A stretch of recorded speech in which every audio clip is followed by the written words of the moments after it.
Wave optics. Wave ಆಪ್ಟಿಕ್ಸಲ್ಲಿ ನಮಗೆ ತುಂಬ ಜನ ಸೈಂಟಿಸ್ಟ್ಗಳು ಒಂದೊಂದು ಥಿಯರಿನ ಎಕ್ಸ್ಪ್ಲೇನ್ ಮಾಡ್ತಾರೆ. ಅದರಲ್ಲಿ ಇಂಪಾರ್ಟೆಂಟಾಗಿ Newton's theory, Maxwell's electromagnetic theory of light, Planck's quantum theory of light, Huygens wave theory of light. ಹಾಗಾದರೆ ನ್ಯೂಟನ್ಸ್ ಥಿಯರಿ ನಮ್ಗೆ ಏನು ಹೇಳುತ್ತಪ್ಪ ಅಂತಂದರೆ ರಿಫ್ಲೆಕ್ಷನ್ ಆ್ಯಂಡ್ ರಿಫ್ರ್ಯಾಕ್ಷನ್ ಆಫ್ ಲೈಟನ್ನು ಎಕ್ಸ್ಪ್ಲೇನ್ ಮಾಡುತ್ತೆ, ಮತ್ತು ರೆಕ್ಟಿಲಿನಿಯರ್ ಪ್ರೊಪಗೇಷನ್ ಆಫ್ ಲೈಟನ್ನು ಎಕ್ಸ್ಪ್ಲೇನ್ ಮಾಡುತ್ತೆ, ಹಾಗೆ ಎಕ್ಸಿಸ್ಟೆನ್ಸ್ ಆಫ್ ಎನರ್ಜಿ ಇನ್ ಲೈಟನ್ನು ಕೂಡ ಎಕ್ಸ್ಪ್ಲೇನ್ ಮಾಡುತ್ತೆ.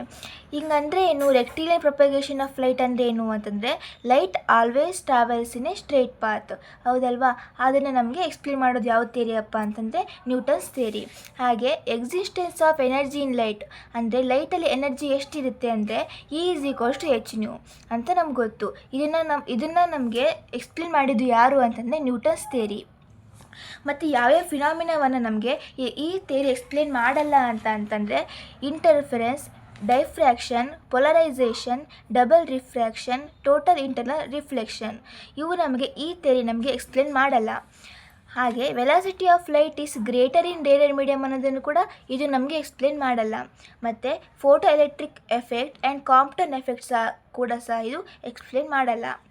ಹಾಗಾದರೆ ಮ್ಯಾಕ್ಸ್ವೆಲ್ಸ್ ಎಲೆಕ್ಟ್ರೋಮ್ಯಾಗ್ನೆಟಿಕ್ ಥಿಯರಿ ನಮ್ಗೆ ಏನು ಎಕ್ಸ್ಪ್ಲೇನ್ ಮಾಡುತ್ತಪ್ಪ ಅಂತಂದರೆ ಯಾವಾಗಲೂ ಕೂಡ light travels like electromagnetic wave ಅಂತ ನಮ್ಗೆ ಗೊತ್ತು.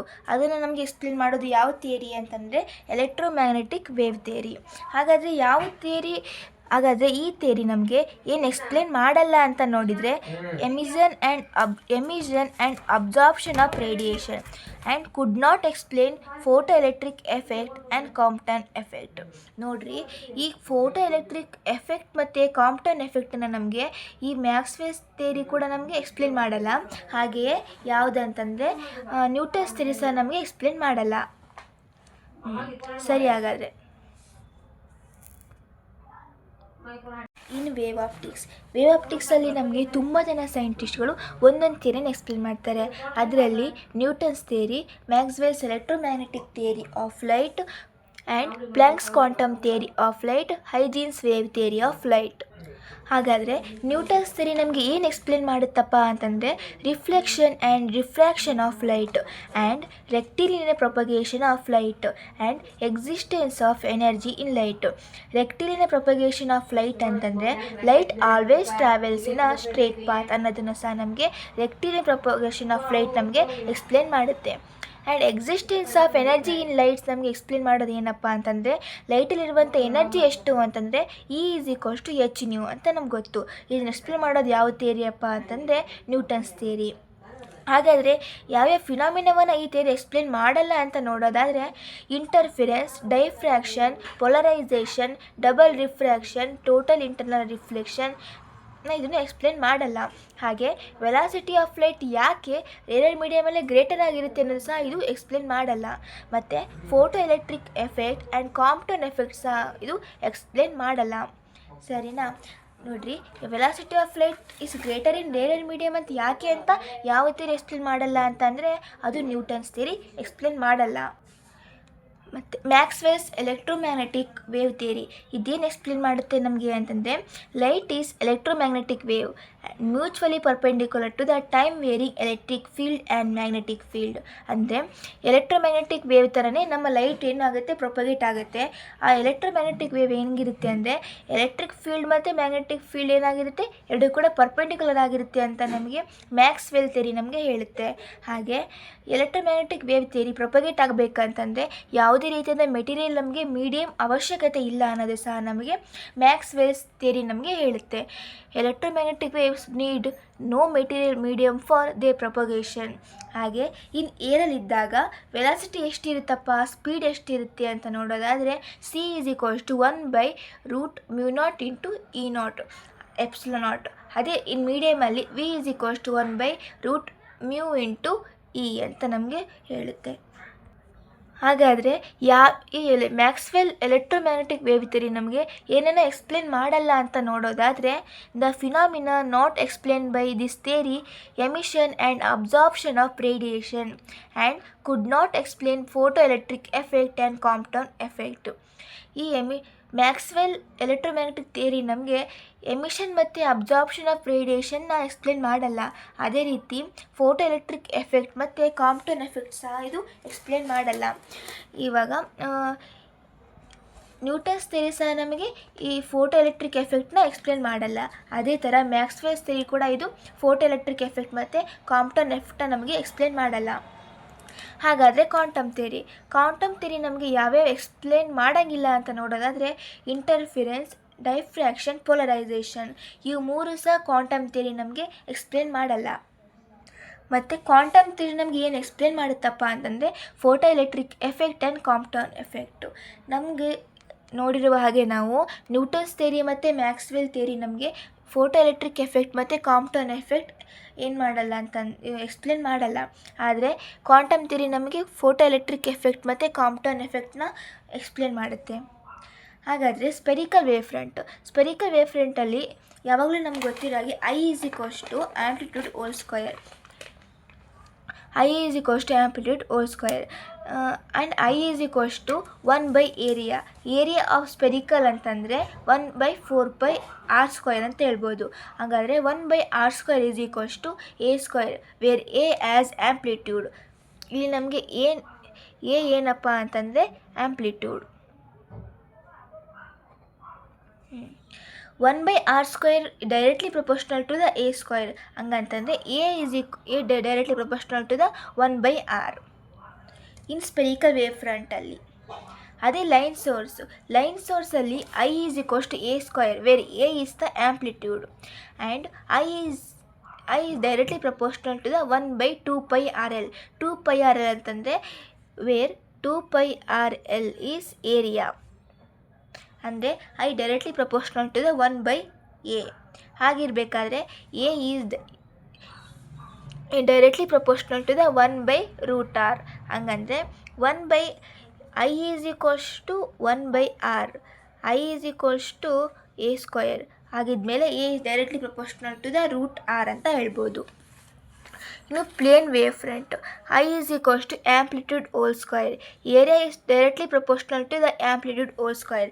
ಹಾಗಿದ್ಮೇಲೆ amplitude is directly proportional to the √ಏರಿಯಾ. ಆ್ಯಂಡ್ a = ರಿಸಲ್ಟೆಂಟ್ ಆ್ಯಂಪ್ಲಿಟ್ಯೂಡ್ ಅಂದರೆ √a1² + a2² + 2a1 a2 cos phi. And I = I1 + I2 + 2 √I1 × √I2 cos phi. I ಅಂತಂದರೆ ಇಂಟೆನ್ಸಿಟಿ, a ಅಂದರೆ amplitude.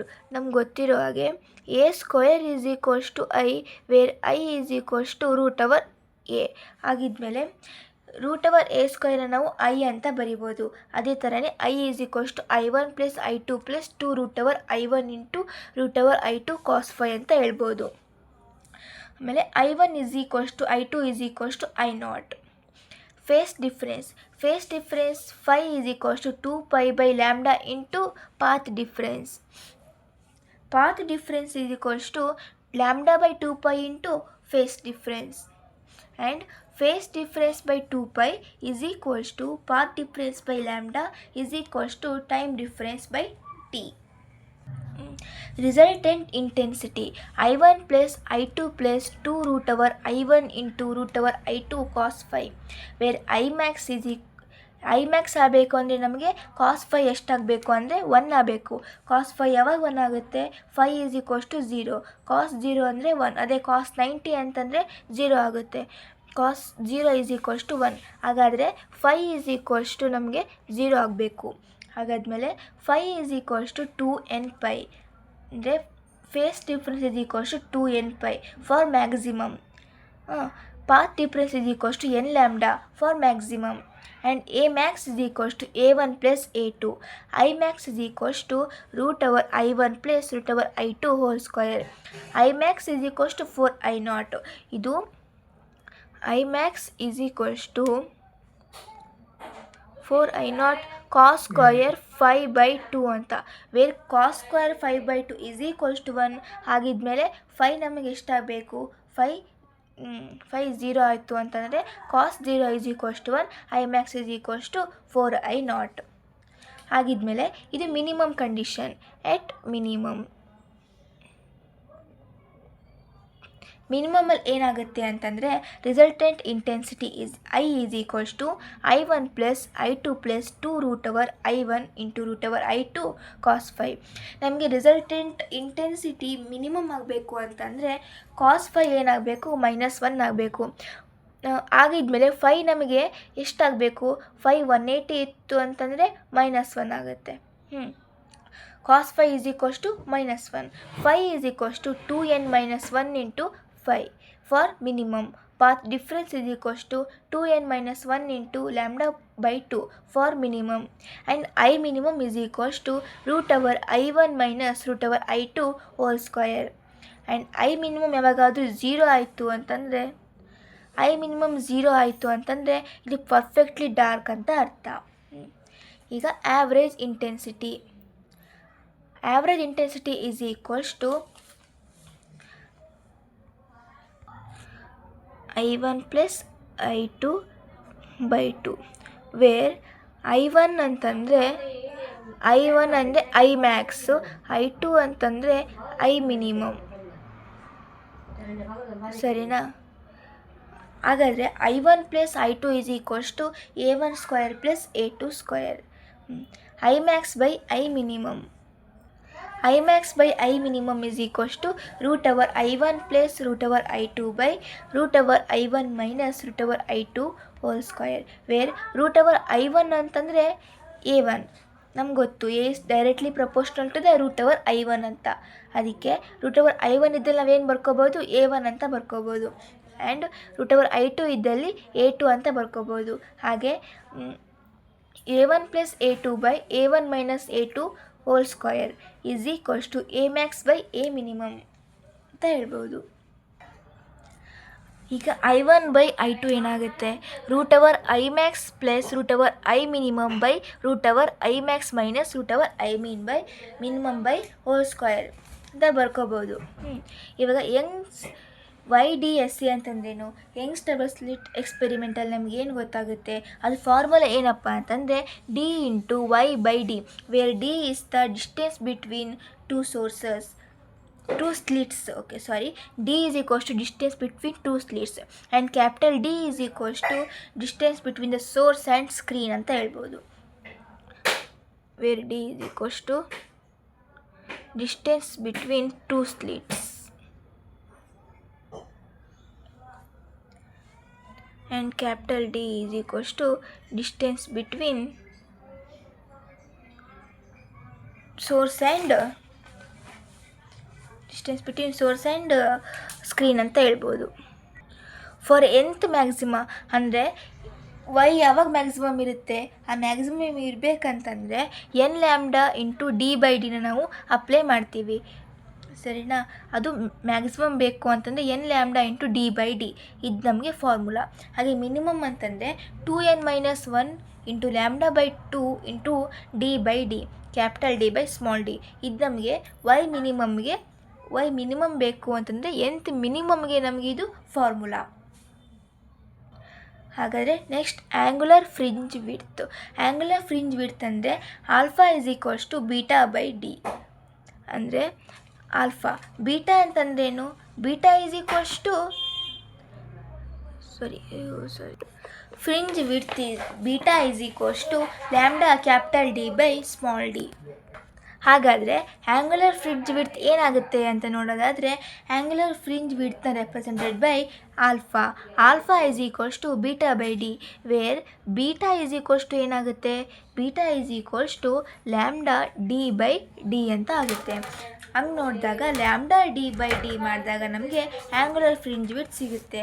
That is equals to lambda by small d radians. β1/β2 is equals to μ2/μ1 is equals to λ1/λ2. ಅಂದರೆ β1 is directly proportional to the μ1 and inversely proportional to the λ ಅಂತ ಹೇಳ್ಬೋದು. β1 is directly proportional to the λ1 and inversely proportional to the μ ಅಂತ ಹೇಳ್ಬೋದು. ಹಾಗಾದರೆ ಅದನ್ನು ಹೆಂಗೆ ಅಂತ prove ಮಾಡೋಣ. ಈಗ ಬೀಟಾ 1 by ಬೀಟಾ 2 ಮಾಡಿದಾಗ ನಮಗೆ beta 1 is directly proportional to the lambda 1 ಅಂತ ಗೊತ್ತಾಗುತ್ತೆ. ನೋಡಿ, beta 1 by beta 2 where beta is fringe width ಅಂತ ಹೇಳ್ಬೋದು. ಸರಿನಾ? ಲ್ಯಾಂಬ್ಡಾ 1 by ಡಿ ಇಂಟು ಇದು ರೆಸಿಪ್ರೋಕಲ್ ಆಗುತ್ತೆ, ಮೇಲೆ ಹೋದರೆ D by D, lambda 2 by D ಎಲ್ಲ ಕ್ಯಾನ್ಸಲ್ ಆಗಿ ಏನು ಬರುತ್ತೆ, ಲ್ಯಾಂಬ್ಡಾ 1 by ಲ್ಯಾಂಬ್ಡಾ 2 ನಮಗೆ ಬರುತ್ತೆ. ಇದನ್ನು ನಾವು ಇನ್ ಟರ್ಮ್ಸ್ ರಿಫ್ರ್ಯಾಕ್ಟಿವ್ ಇಂಡೆಕ್ಸಲ್ಲಿ ಹೆಂಗೆ ಬರಿಬೋದು ಅಂತ ಅಂದರೆ, beta 1 by beta 2 is equals to μ2 by μ1. ಯಾಕೆ ಹೇಳಿ ನೋಡೋಣ? ಯಾಕೆ ಅಂತಂದರೆ lambda is inversely proportional to the refractive index ಅಂತ ನಮ್ಗೆ ಗೊತ್ತು ಅಲ್ವಾ? ಹೆಂಗೆ? Mu is equals to C by V, V is equals to H C by lambda. ಅದೆಲ್ಲ ಮಾಡಿದಾಗ ನಮಗೇನು ಬರುತ್ತೆ, lambda is inversely proportional to the refractive index ಅಂತ ನಮ್ಗೆ ಗೊತ್ತಾಗುತ್ತೆ. ಸರಿನಾ? ಅದಕ್ಕೆ beta 1 by beta 2 is equals to μ2 by μ1 and is equals to lambda 1 by lambda 2. ಹಾಗಿದ್ರೆ beta 1 inversely proportional to the refractive index, directly proportional to the lambda ಅಂತ ಹೇಳ್ಬೋದು. ಹಾಗೆ ಈಗ optical path is equals to thickness by V ಅಂತ ಹೇಳ್ಬೋದು. ಸರಿನಾ? Optical path is equals to thickness by ನಾವೇನಂತ ಬರಿಬೋದು ಅಂತಂದರೆ ಥಿಕ್ನೆಸ್ ಬೈ ವಿ ಅಂತ ಬರಿಬೋದು ಅಂತ ಗೊತ್ತು. ಈಗ delta t by x by v ಅಂತಲೂ ಸಹ ನಾವು ಬರಿಬೋದು. ಸರಿನಾ? ಈಗ ಲ್ಯಾಟ್ರಲ್ ಶಿಫ್ಟಿಂಗ್ ಇದು ತುಂಬಾ ಇಂಪಾರ್ಟೆಂಟ್ ಅಂತ ಹೇಳ್ತಿದ್ರು ನಮ್ಮ lectures. T1 into μ1 minus 1 by lambda is greater than T2 into μ2 minus 1 by lambda. ಹಾಗೆ ನೋಡಿದರೆ T1 is greater than T2 ಇತ್ತು ಅಂತಂದರೆ fringes are shifted up side. If T1 is greater than T2 condition ಏನಪ್ಪ ಅಂತಂದರೆ fringes are shifted up side ಅಂತ ಹೇಳ್ಬೋದು, ಅಥವಾ upwards ಅಂತ ಹೇಳ್ಬೋದು. If T1 into μ1 minus 1 by lambda is less than T2 into μ2 minus 1 by lambda ಅಂತ ಇತ್ತು ಅಂದರೆ fringes are shifted down side ಅಥವಾ ಡೌನ್ವರ್ಡ್ಸ್ ಅಂತ ಹೇಳ್ಬೋದು. ಮತ್ತು T1 into μ1 minus 1 is equals to T2 into μ2 minus 1 ಇತ್ತು ಅಂದರೆ ನೋ ಶಿಫ್ಟಿಂಗ್ ಅಂತ ಹೇಳ್ಬೋದು. ಲ್ಯಾಂಬ್ಡಾ ಕ್ಯಾನ್ಸಲ್ ಆಗುತ್ತೆ, ಆವಾಗ T1 into μ1 minus 1 is equals to T2 into μ2 minus 1 ಇತ್ತು ಅಂತಂದರೆ ಅಲ್ಲಿ ನೋ ಶಿಫ್ಟಿಂಗ್ ಅಂತ ಹೇಳ್ಬೋದು. ಈ ಲ್ಯಾಂಬ್ಡಾ ಏನಕ್ಕೆ ಕ್ಯಾನ್ಸಲ್ ಆಯಿತು ಅಂತಂದರೆ ಇಲ್ಲಿ ಎರಡು ಈಕ್ವಲ್ ಇತ್ತು ಅಂತಂದರೆ ಲ್ಯಾಂಬ್ಡಾ ಮತ್ತು ಲ್ಯಾಂಬ್ಡಾ ಇವೆರಡೂ ಕೂಡ ವೇವ್ಲೆಂತ್ ಸೇಮ್ ಇರುತ್ತೆ ಅಂತ ನಮ್ಗೆ ಗೊತ್ತಲ್ವಾ? ಆವಾಗ ನಮಗೆ ಲ್ಯಾಂಬ್ಡಾ ಸೇಮ್ ಆದಾಗ ಲ್ಯಾಂಬ್ಡಾ ಕ್ಯಾನ್ಸಲ್ ಆಗುತ್ತೆ, ಆವಾಗ T1 into μ1 minus 1 is equals to T2 into μ2 minus 1 ಇತ್ತು ಅಂದರೆ ನೋ ಶಿಫ್ಟಿಂಗ್ ಅಂತ ಹೇಳ್ಬೋದು. Distance of displaced fringe from central fringe ಅಂತ ನೋಡಿದರೆ beta by lambda is equals to D by D. ಈ ಫಾರ್ಮುಲಾ ನಮಗೆ ನ್ಯೂಮೆರಿಕಲ್ಸ್ ಮಾಡಬೇಕಾದ್ರೆ ತುಂಬಾ ಹೆಲ್ಪ್ಫುಲ್ ಆಗುತ್ತೆ. ಬೀಟಾ ಅಂತಂದರೆ ಫ್ರಿಂಜ್ ವಿಡ್ತ್, ಲ್ಯಾಂಬ್ಡಾ ಅಂತಂದರೆ ವೇವ್ ಲೆಂತ್, ಡಿ ಅಂತಂದರೆ distance between source and screen, small D ಅಂತಂದರೆ ಡಿಸ್ಟೆನ್ಸ್ ಬಿಟ್ವೀನ್ ಟೂ ಸ್ಲಿಟ್ಸ್ ಅಂತ ಹೇಳ್ಬೋದು. ಇನ್ನು diffraction for bright y is equals to D by A 2n minus 1 lambda by 2. ಸರಿನಾ? Where A is the distance between two slits. ಇಲ್ಲಿ ಉಲ್ಟಾ reverse ಆಗುತ್ತೆ. ಅಂದರೆ ಅಲ್ಲೇನಾಗಿತ್ತು, ಯಂಗ್ಸ್ ಡಬಲ್ ಸ್ಲಿಟ್ ಎಕ್ಸ್ಪೆರಿಮೆಂಟಲ್ಲಿ ಏನಾಗಿತ್ತು, ಫಾರ್ ಬ್ರೈಟಿಗೆ n lambda by 2 into capital D by small D ಇತ್ತಲ್ವಾ? ಇಲ್ಲೇನಾಗುತ್ತೆ y is equals to D by A into 2n minus 1 lambda by 2 ಆಗುತ್ತೆ. ಅಲ್ಲಿ YDSCಯಲ್ಲಿ ಇದು 2n minus 1 ಲ್ಯಾಂಬ್ಡಾ ಬೈ 2 ಅನ್ನೋದು ಡಾರ್ಕಿಗಿತ್ತು, ಬಟ್ ಇಲ್ಲಿ ಬ್ರೈಟಲ್ಲಿ ಏನು ಬರುತ್ತಿದೆ 2n minus 1 lambda by 2 into capital D by small A, where A is the distance between two slits. For ಡಾರ್ಕಲ್ಲಿ ಏನಾಗುತ್ತೆ D by A into ಲೆನ್ lambda, where A is the distance between two slits.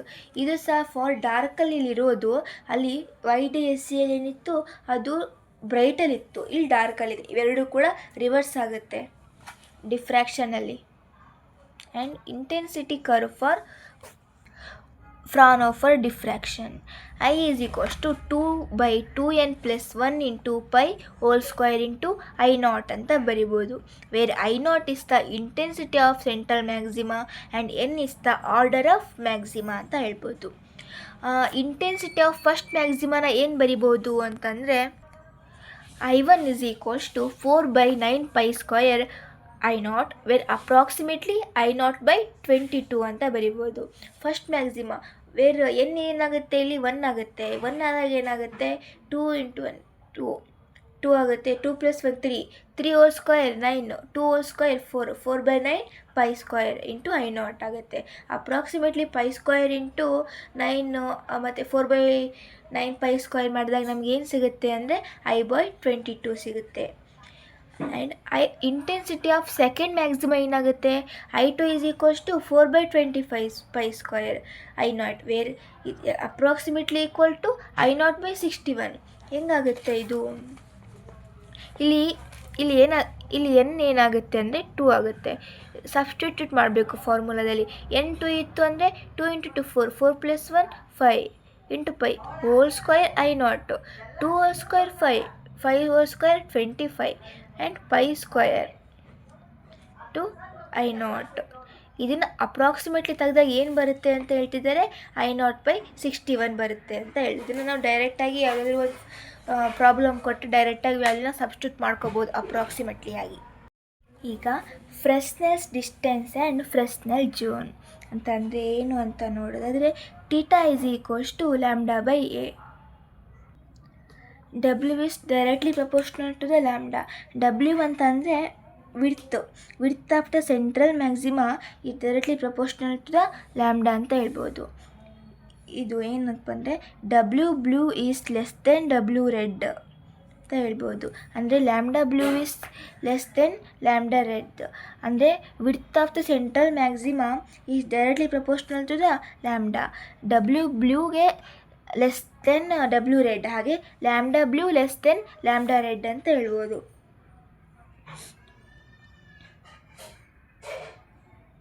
And width is directly proportional to the f, where f is the focal length and inversely proportional to the 1a ಅಂತ ಹೇಳ್ಬೋದು. Polarisation ಅಂತಂದರೆ ಏನು ಅಂತ ನೋಡಿದರೆ, the phenomenon of restricting the vibration of light in a particular direction of propagation of wave is called polarization of light. ಅಂದರೆ phenomenon of, ಇದೊಂದು ವಿದ್ಯಮಾನ ಯಾವುದಪ್ಪ ಅಂದರೆ ರಿಸ್ಟ್ರಿಕ್ಟಿಂಗ್ ದ ವೈಬ್ರೇಷನ್ ಆಫ್ ಲೈಟ್ನ ವೈಬ್ರೇಷನ್ ಆಗೋದು is particular direction of propagation perpendicular. The phenomenon of restricting the vibration of light in a particular direction of propagation of ವೇವ್ನ ನಾವು polarization of light ಅಂತ ಕರಿತೀವಿ.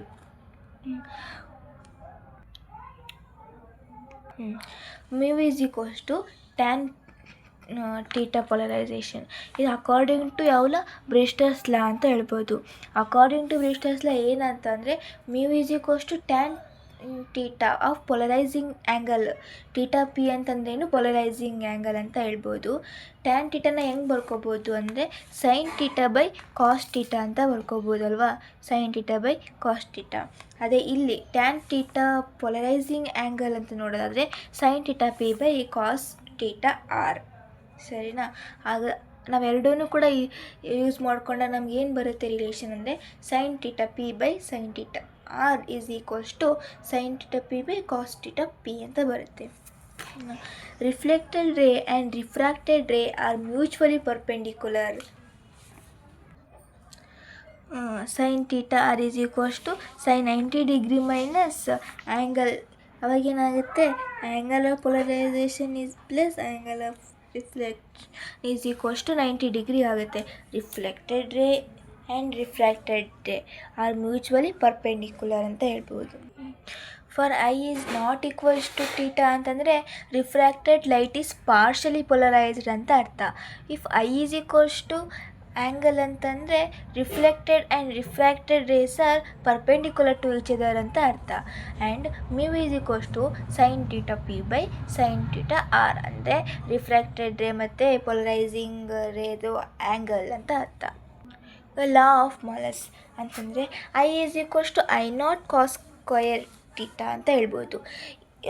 ನಾವು ಆಗಲೇ ಏನು ನೋಡಿದ್ವಿ, ಐಮ್ಯಾಕ್ಸ್ ನೋಡಿದ್ವಿ. ಅವಾಗ ಏನಾಗಿತ್ತು, I is equals to 4I0 cos square 5/2 ಅಂತ ಇತ್ತು.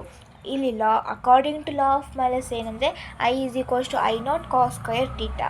ನಮಗೆ ಟೀಟಾ ಈಸ್ ಈಕ್ವಲ್ಸ್ ಟು 0 ಆಯಿತು ಅಂದರೆ I is equals to I0 ಇದೇ ಮ್ಯಾಕ್ಸಿಮಮ್ ಆಗುತ್ತೆ.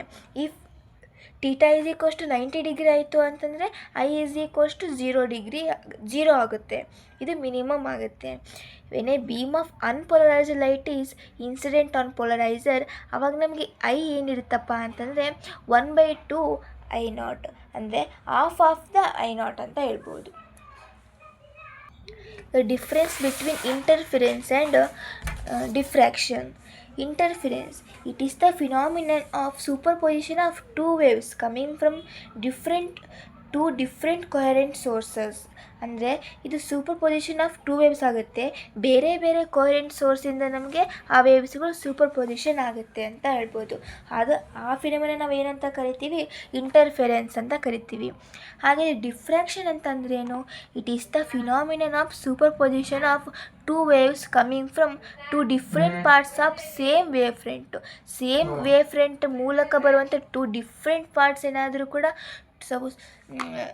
ಒಂದ್ರ ಮೇಲೆ ಒಂದು ಸೂಪರ್ ಪೊಸಿಷನ್ ಆಯಿತು ಅಂತಂದರೆ ಅದನ್ನು ನಾವು ಡಿಫ್ರಾಕ್ಷನ್ ಅಂತ ಕರಿತೀವಿ. ಈಗ ಕೊಹರೆಂಟ್ ಸೋರ್ಸ್ ಅಂತಂದರೆ ಏನು? ಕೊಹರೆಂಟ್ ಸೋರ್ಸ್ ಅಂತಂದರೆ two sources having same frequency and maintaining constant phase difference. ಇವಾಗ ಎರಡು ಸೋರ್ಸ್ ಇದ್ದಾವೆ ಅಂತ ಅಂದ್ಕೊಳ್ರಿ. ಆ ಸೋರ್ಸಲ್ಲಿ ಆ ಎರಡೂ ಸೋರ್ಸ್ಗಳು ಕೂಡ ಏನಿರಬೇಕು? ಕಾನ್ಸ್ಟೆಂಟ್ ಒಂದು ಫೇಸ್ ಡಿಫ್ರೆನ್ಸ್, ಫ್ರೀಕ್ವೆನ್ಸಿ ಏನಿರಬೇಕು? ಸೇಮ್ ಇರಬೇಕು. ಯಾವುದ್ರದ್ದು? ಈ ಎರಡೂ ಸೋರ್ಸು. ಇಲ್ಲಿ ಒಂದು ಸೋರ್ಸ್ ಇದೆ, ಈ ಒಂದು ಸೋರ್ಸ್ ಅಂದ್ಕೊಳ್ರಿ. ಇದ್ರ frequency both are should be equal. And ಮತ್ತೆ ಏನಿರಬೇಕು? ಕಾನ್ಸ್ಟೆಂಟ್ ಫೇಸ್ ಡಿಫ್ರೆನ್ಸ್ನ ಇವು ಮೇಂಟೈನ್ ಮಾಡಿರಬೇಕು. ಕಾನ್ಸ್ಟೆಂಟ್ ಫೇಸ್ ಡಿಫ್ರೆನ್ಸು 5 ಇದಕ್ಕೇನಿರುತ್ತೋ ಇದಕ್ಕೂ 5 ಹಂಗೆ ಇರಬೇಕು. ಈ ಎರಡು 5A is equals to 5B. ಆ ಥರ two sources having same frequency and maintain constant phase difference ಅಂತಂದರೆ ಕೊಹರೆಂಟ್ ಸೋರ್ಸ್ ಅಂತ ಕರಿತೀವಿ. ಸರಿನಾ? ಅದೇ ಥರ ಇದರಲ್ಲಿ two waves are superposition of two waves coming from two different coherent sources. ಎರಡು ಟು ಡಿಫ್ರೆಂಟ್ ಕೊಹರೆಂಟ್ ಸೋರ್ಸಿಂದ ಬರುವಂಥ ವೇವ್ಸ್ಗಳು ಏನಾದರೂ ಸೂಪರ್ ಪೊಸಿಷನ್ ಆಯಿತು ಅಂದರೆ ಇಂಟರ್ಫಿರೆನ್ಸ್ ಅಂತ ಕರಿತೀವಿ. ಡಿಫ್ರಾಕ್ಷನ್ ಅಂತಂದರೆ ಸೇಮ್ ಸೋರ್ಸಿಂದನೇ, ಅಂದರೆ ಸೇಮ್ ವೇವ್ ಫ್ರಂಟ್, ಒಂದೇ ವೇವ್ ಫ್ರಂಟಿಂದನೇ ಎರಡು ವೇವ್ಸ್ಗಳು ಸೂಪರ್ ಪೊಸಿಷನ್ ಆಯಿತು ಅಂತಂದರೆ ಡಿಫ್ರಾಕ್ಷನ್ ಅಂತ ಕರಿತೀವಿ. ಇನ್ನೊಂದು, in interference pattern all bright lines are equally bright and equally spaced. ಇಂಟರ್ಫಿರೆನ್ಸಲ್ಲಿ ಬ್ರೈಟ್ ಲೈನ್ಸ್ ಎಷ್ಟಿರುತ್ತಲ್ಲ ಆ ಬ್ರೈಟ್ ಲೈನ್ಸಲ್ಲಿ ಈಕ್ವಲಾಗಿ ಬ್ರೈಟ್ ಮತ್ತು ಈಕ್ವಲಾಗಿ ಒಂದು ಡಿಸ್ಟೆನ್ಸ್ನ ಮೇಂಟೈನ್ ಮಾಡ್ಕೊಂಡಿರ್ತವೆ. ಸ್ಪೇಸ್ ಏನಾಗಿರುತ್ತೆ? ಈಕ್ವಲ್ ಇರುತ್ತೆ ಇಂಟರ್ಫಿರೆನ್ಸಲ್ಲಿ. ಅದೇ ಡಿಫ್ರಾಕ್ಷನಲ್ಲಿರುತ್ತೆ ಅಂದರೆ all bright lines are not equally bright and equally wide. ಇದಕ್ಕೆ ಅಪೋಸಿಟ್ ಆಗಿರುತ್ತೆ. Brightness and width goes on decreasing with the angle of diffraction. ಇಲ್ಲೇನಿರುತ್ತೆ? ಬ್ರೈಟ್ ಲೈನ್ಸ್ ಇರ್ತಾವಲ್ಲ ಅದು ಈಕ್ವಲಾಗಿ ಸ್ಪೇಸ್ ಮಾಡಿರ್ತಾರೆ, ಅಂದರೆ ಅದು ಡಿಸ್ಟೆನ್ಸ್ ಏನಾಗುತ್ತೆ? ಈಕ್ವಲ್ ಇರುತ್ತೆ. ಬಟ್ ಇಲ್ಲೇನಾಗಿರುತ್ತೆ? ಅಪೋಸಿಟ್ಟು. ಇಲ್ಲಿ ಈಕ್ವಲಾಗಿ ಇರೋಂಗಿಲ್ಲ. ಮತ್ತು ಯಾವುದ್ರ ಬ್ರೈಟ್ನೆಸ್ ಮತ್ತು width goes on decreasing with angle of diffraction. Angle of diffraction ಜೊತೆಗೇ ಅದು ಬ್ರೈಟ್ನೆಸ್ ಮತ್ತು ವಿಡ್ತ್ ಏನಾಗುತ್ತೆ? ಡಿಕ್ರೀಸ್ ಆಗ್ತಾ ಹೋಗುತ್ತೆ. ಮತ್ತು ಇಂಟರ್ಫಿರೆನ್ಸಲ್ಲಿ all dark lines are totally dark ಆಗಿರುತ್ತೆ. ಅದೇ ಡಿಫ್ರಾಕ್ಷನಲ್ಲಿ dark lines are not perfectly dark. The contrast with bright lines ಮತ್ತು width goes on decreasing with angle of diffraction. ಇಲ್ಲಿ ಎಲ್ಲ ಡಾರ್ಕ್ ಲೈನ್ಸ್ ಟೋಟಲಿ ಡಾರ್ಕ್ ಆಗಿರುತ್ತೆ, ಬಟ್ ಇಲ್ಲಿ ಡಾರ್ಕ್ ಆಗಿರಲ್ಲ, ಸ್ವಲ್ಪ ಬ್ರೈಟ್ ಜೊತೆ ಮಿಕ್ಸ್ ಆಗಿರುತ್ತೆ. ಮತ್ತು ಆ್ಯಂಗಲ್ ಏನಾಗಿರುತ್ತೆ ಅಂದರೆ ವಿಡ್ತ್ ಏನಾಗಿರುತ್ತೆ? ಆ್ಯಂಗಲ್ ಜೊತೆನೇ ಡಿಕ್ರೀಸ್ ಆಗ್ತಾ ಹೋಗುತ್ತೆ. In interference bands are large in number. ಇದರಲ್ಲಿ ಬ್ಯಾಂಡ್ಸ್ ಏನಾಗುತ್ತೆ? ಜಾಸ್ತಿ ನಂಬರಲ್ಲಿ ಇರುತ್ತೆ. ಬಟ್ ಇದರಲ್ಲಿ bands are in few in ನಂಬರ್ಸಲ್ಲಿ ತುಂಬ ಕಮ್ಮಿ ಇರುತ್ತೆ ಅಲ್ಲಿ ಡಿಫ್ರಾಕ್ಷನಲ್ಲಿ. ಇದಿಷ್ಟು ಡಿಫ್ರೆನ್ಸ್. ಇನ್ನು ಟೈಪ್ಸ್ ಆಫ್ ಇಂಟರ್ಫಿರೆನ್ಸ್ ಅಂತಂದರೆ ಏನು? The phenomenon of superposition of two waves. ಅಂದರೆ superposition of two waves to different coherent sources ಅಂತ ನೋಡಿದ್ವಿ. ಅದೇ ಥರ ಇಂಟರ್ಫಿರೆನ್ಸಲ್ಲಿ ಎಷ್ಟು ಟೈಪ್ಸ್ ಇದ್ದಾವಪ್ಪ ಅಂದರೆ 2 ಟೈಪ್ಸ್. ಅದರಲ್ಲಿ ಕನ್ಸ್ಟ್ರಕ್ಟಿವ್ ಮತ್ತು ಡಿಸ್ಟ್ರಕ್ಟಿವ್. ಕನ್ಸ್ಟ್ರಕ್ಟಿವ್ ಇಂಟರ್ಫಿರೆನ್ಸ್ ಅಂದರೆ the first wave is incident on the first wave crest is incident on crest of second wave ಅಂತ ಹೇಳ್ತೀವಿ. ದ ಫಸ್ಟ್ ವೇವ್ ಕ್ರಸ್ಟ್ ಇರುತ್ತಲ್ಲ is incident on crest of second wave, then intensity ಏನಾಗಿರುತ್ತೆ maximum ಅಂತ ಹೇಳ್ಬೋದು. ಇವಾಗ ನೋಡೋದಾದರೆ ಹಾಂ,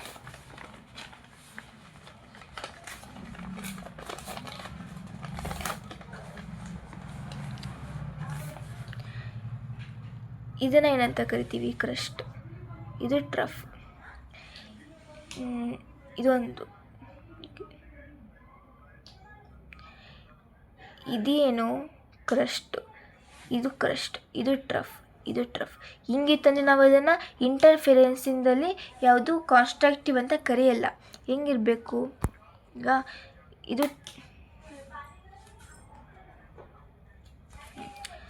ಇದು ಕ್ರಸ್ಟ್ ಅಂತಂದರೆ ಅದ್ರ ಕ್ರಸ್ಟ್ ನಮಗೆ ಇದು crest trough. First wave crest is incident on second wave crest. ಆವಾಗ ನಾವು ಇದನ್ನ ಏನಂತ ಕರಿತೀವಿ ಕನ್ಸ್ಟ್ರಕ್ಟಿವ್ ಅಂತ ಕರಿತೀವಿ. ಇಲ್ಲಿ ಇಂಟೆನ್ಸಿಟಿ ಏನಾಗಿರುತ್ತೆ ಮ್ಯಾಕ್ಸಿಮಮ್ ಇರುತ್ತೆ ಅಂತ ಹೇಳ್ತೀವಿ. ಅದೇ ಈ ಥರ ಇನ್ಸಿಡೆಂಟ್ ಆಯಿತು ಅಂತಂದರೆ, ಈಗ first wave crest is incident on second wave trough ಅಂತಿತ್ತು ಅಂತಂದರೆ ನಾವು ಇದನ್ನೇನಂತೀವಿ ಡಿಸ್ಟ್ರಕ್ಟಿವ್ ಇಂಟರ್ಫಿರೆನ್ಸ್ ಅಂತ ಹೇಳ್ತೀವಿ. ಹಾಗಾದರೆ ಕನ್ಸ್ಟ್ರಕ್ಟಿವ್ ಇಂಟರ್ಫಿರೆನ್ಸಿಗೆ ಏನು ಫಾರ್ಮುಲಾ ಅಂದರೆ D/D × n⁴. ಇದನ್ನು ಬ್ರೈಟ್ ನಾನು ನೋಡಿದ್ವಲ್ವ, ಬ್ರೈಟಿಗೆ ಏನಿತ್ತು ಫಾರ್ಮುಲಾ ಸೇಮ್ ತಾನೇ, ಇದೇ ತಾನೇ, ಅದೇ ಫಾರ್ಮುಲಾ ಇಲ್ಲಿ ಬರೆದಿರೋದು ಅಷ್ಟೇ. D ಅಂತಂದರೆ ಏನು distance between source and screen, small d ಅಂತಂದರೆ distance between two slits. Destructive ಅಂತಂದರೆ ಏನು ಡಿಸ್ಟ್ರಕ್ಟಿವ್ ಇಂಟರ್ಫಿರೆನ್ಸ್ ಅಂತಂದರೆ the first wave crest is incident on trough of the second wave. ಅವಾಗ ಏನಾಗುತ್ತೆ ಇಂಟೆನ್ಸಿಟಿ ಮಿನಿಮಮ್ ಆಗುತ್ತೆ. ಇಲ್ಲಿ ನೋಡಿ,